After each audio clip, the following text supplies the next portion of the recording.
आपके बुक में लिखा हुआ है nuclear fission. Nuclear fission was discovered on December 17, 1938 by Otto Hahn and his assistant Fritz स्ट्रेसमैन.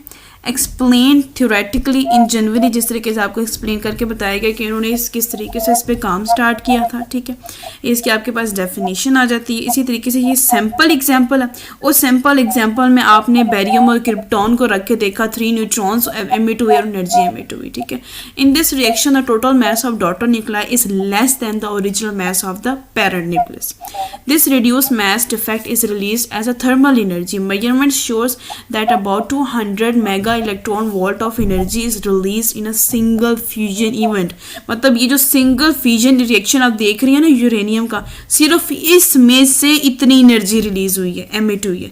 तो सोचे अगर ऐसे दिन में 50 होंगे तो फिर कितनी ज़्यादा होगी. फिर उसके बाद आपके पास नेक्स्ट चीज़ आ जाती है, ये आप देखें फर्स्ट जो है, फर्स्ट देखिए वो था आपके पास न्यूट्रॉन, यूरेनियम को बम्बार्ड करवाया. बम्बार्ड करवाने के बाद वो इंटरमीडिएट स्टेट में चेंज होकर बेरियम और क्रिप्टॉन में चेंज हो गया और 3 न्यूट्रॉन्स इसने एमिट किए. अगर यही चीज़ कॉन्टिन्यूसली हो रही है तो देखें आपके पास कितनी चेन रिएक्शन बनते जाएंगे. अब वो जितने न्यूट्रॉन्स प्रोड्यूस होंगे वो सारे बम्बार्ड होना स्टार्ट हो जाएंगे फर्दर यूरेनियम में. तो इसको कंट्रोल करने के लिए आपके पास क्या चीज़ होती है, न्यूक्लियर रिएक्टर्स. तो आपके पास यहाँ पे एग्जाम्पल आती है पावर प्लांट्स की. पावर प्लांट में न्यूक्लियर रिएक्टर्स यूज़ किए जाते हैं जो कि न्यूट्रॉन्स को एब्जॉर्ब कर लेते हैं और फर्दर रिएक्शन को स्टॉप कर लेते हैं. उसके बाद नेक्स्ट चीज है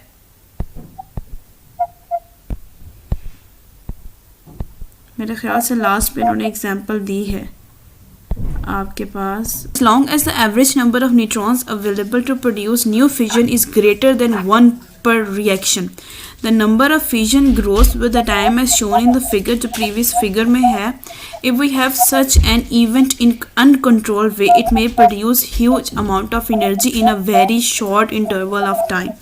This chain reaction principle is used in atomic bomb where a huge amount of energy is released in an uncontrolled fission chain reaction.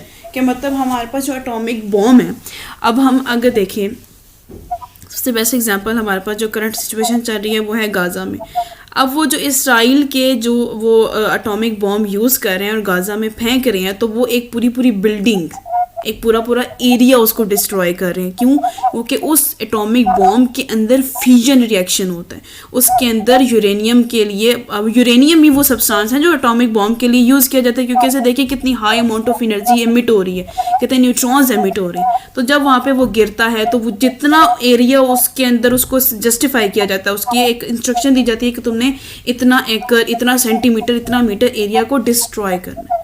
तो वो इतनी उसके अंदर पावर होती है कि वहाँ पे खड़ी हुई बिल्डिंग्स हैं, इंसान है, कुछ भी है, वो उसको टोटली डिस्ट्रॉय कर देता है. ठीक है.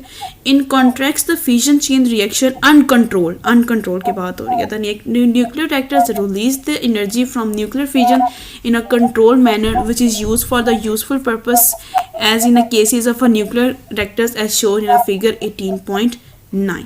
इस तरीके से वो उसको कंट्रोल कर देते हैं. न्यूक्लियर रिएक्टर्स बनाए गए हैं जिसमें extra neutrons and the high amount of energy जो एमिट होती है वो उसको एब्जॉर्ब कर लेते हैं और अनकंट्रोल फ्यूजन रिएक्शन को कंट्रोल मैनर में ले आते हैं.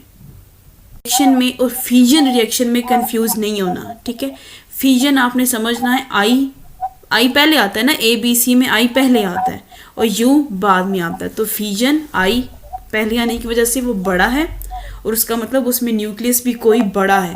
अब वो बड़ा न्यूक्लियस क्या करता है, ब्रेक डाउन होके छोटा हो जाता है. और यू बाद में आ रहा है, वो छोटे की बात करें, छोटे मिल के बड़ा बनाते हैं. ये एक छोटी सी ट्रिक है आई और यू का डिफरेंस, और इन दोनों में कंफ्यूज ना होने वाली बात.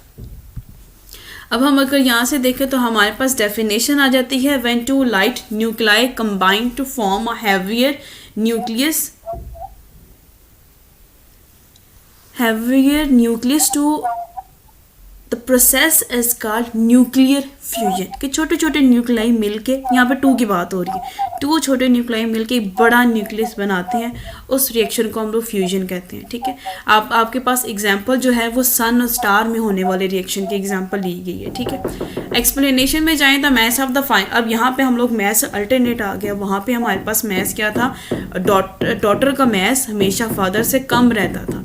अगर उन दोनों को मिला के भी देखें, क्यों? क्योंकि उसमें एनर्जी इतनी एमिट हो जाती है, न्यूट्रॉन्स एमिट हो जाते हैं।